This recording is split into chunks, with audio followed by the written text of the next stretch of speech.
Muy buenos días muchachos, me da gusto saludarlos, que tengan una bonita semana y espero que sus familiares estén gozando de buena salud. En esta ocasión vamos a hablar de los elementos a priori de la historia. ¿En qué consisten estos elementos a priori? Bueno, primero que los sucesos del pasado no son hechos en bruto, es decir, que estos acontecimientos que ya pasaron tienen que ser narrados por un historiador, eso ya lo vimos.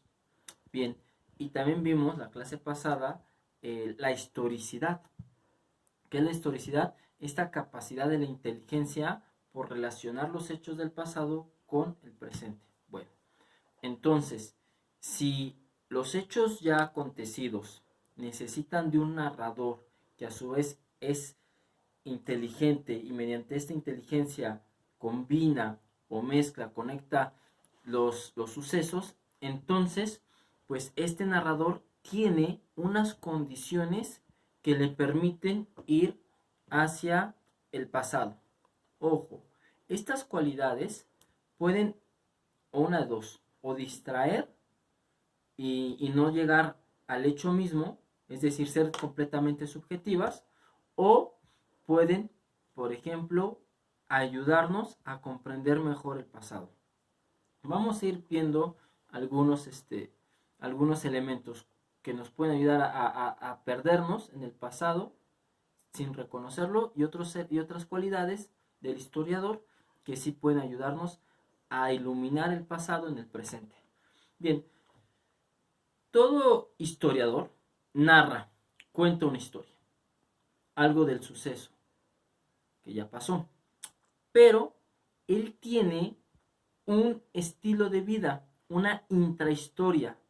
Esta intrahistoria tenemos que entenderla como un bagaje conceptual, de experiencias que lo llevan a pensar y a ubicarse de una manera determinada, diferente a los demás.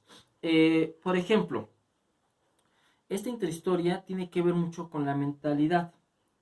¿Qué es la mentalidad? La mentalidad es una fase de nuestro entendimiento anterior al pensamiento. ¿Por qué? Porque la mentalidad está enraizada en creencias, en vivencias, en cultura, en formas de vida. Nuestra mentalidad no cambia.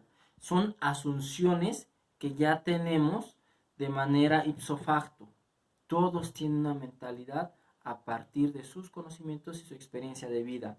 Eso es lo intrahistórico de la historia, es decir, lo que está dentro del historiador a la hora de relatar. Este historiador que tiene esta mentalidad, bueno, pues busca, por ejemplo, una idea sobre el ser.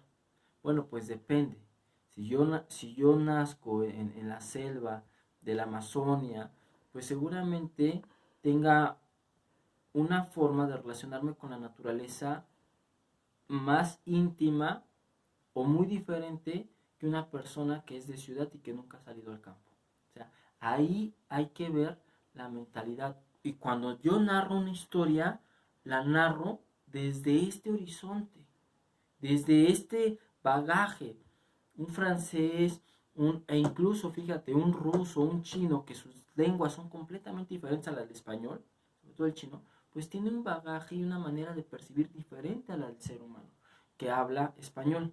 Bien, entonces, primero tenemos un, un bagaje común, ese es. Pero además de un bagaje común, hay también un bagaje personal o que ya no es tan colectivo. Por ejemplo, mis ideas sobre el hombre, la familia, el Estado, el amor, eso tiene que ver con mi sociedad, con mi familia. Mi mentalidad no es solamente mía y me la inventé. No, mi mentalidad se formó en el contexto social y el contexto social pues, es muy general. Bien, entonces tenemos dos formas a priori de narrar esta historia o de hacer historia. Desde elementos comunes, como la mentalidad, y desde conceptos ya personales. Ahorita vamos a ver ese caso. También sería bueno decir que el historiador aporta espontáneamente a su investigación una antropología, una sociología y una moral, cuyos fundamentos no ha reflexionado posiblemente nunca. Y sí, exactamente. Es decir, hasta la persona que nunca ha estudiado nada, una persona iletrada, tiene un concepto del ser humano. Estamos hablando, imagínate que yo soy entonces una persona que nací en la selva de la Amazonia y nunca he ido a la escuela. Pues yo tengo una visión del ser humano, una visión de la sociedad y una visión de lo que es bueno y malo.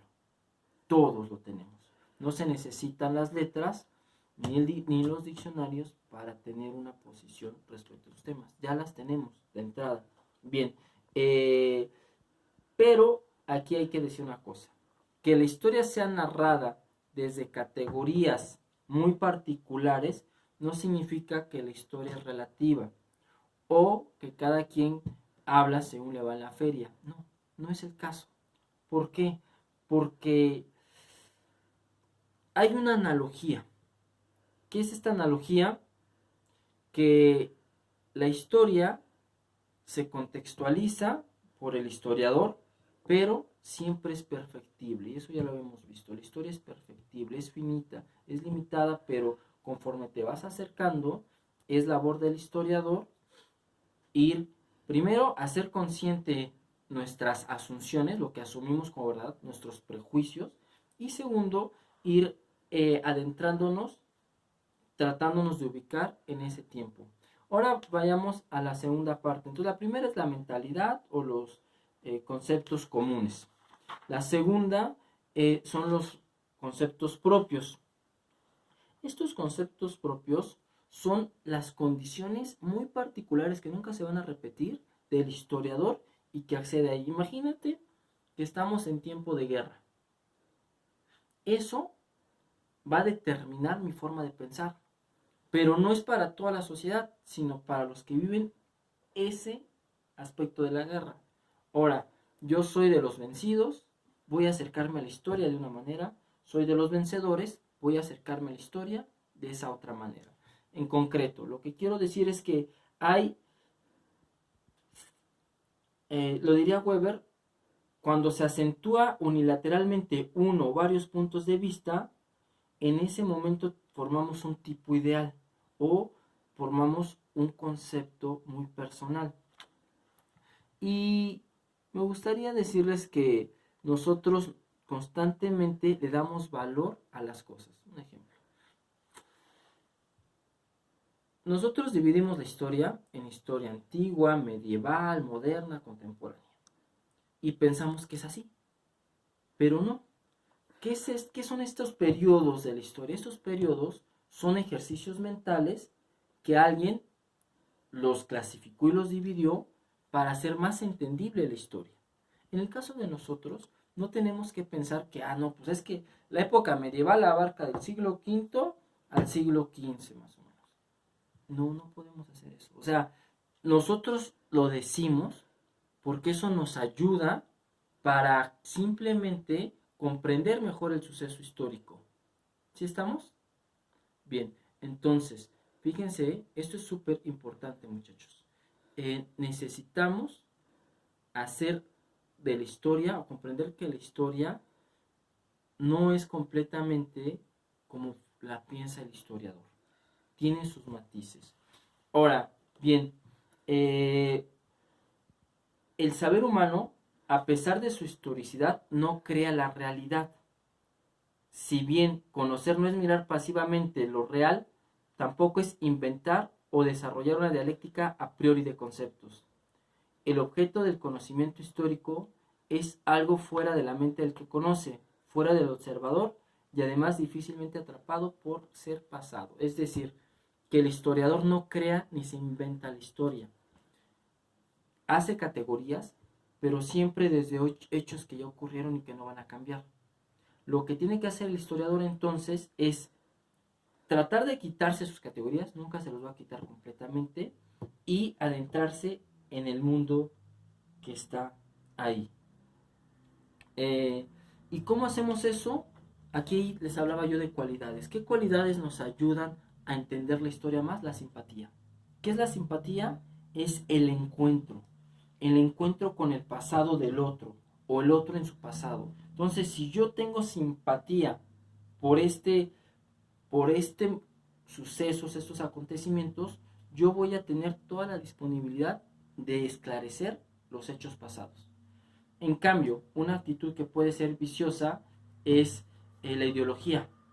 Si yo de antemano creo que Estados Unidos es malo porque nos quitó la mitad de nuestro territorio y estudio el fenómeno de esa época, pues yo ya voy prejuiciado. O sea, no solo voy limitado, sino que no quiero encontrarme con el pasado. Quiero sacarle al pasado lo que no tiene, lo que yo quiero ver. Eso es un punto importante. Entonces, el historiador para ser historiador necesita una, un conocimiento connatural. ¿Qué es la connatural? El hombre está abierto a los otros. Es apertura. Y esa apertura también tiene que ver con el pasado. Eh, Otras cualidades que potencian la labor histórica es el interés, el talento, el espíritu crítico, la preparación técnica, la madurez intelectual, la afinidad psicológica, etcétera.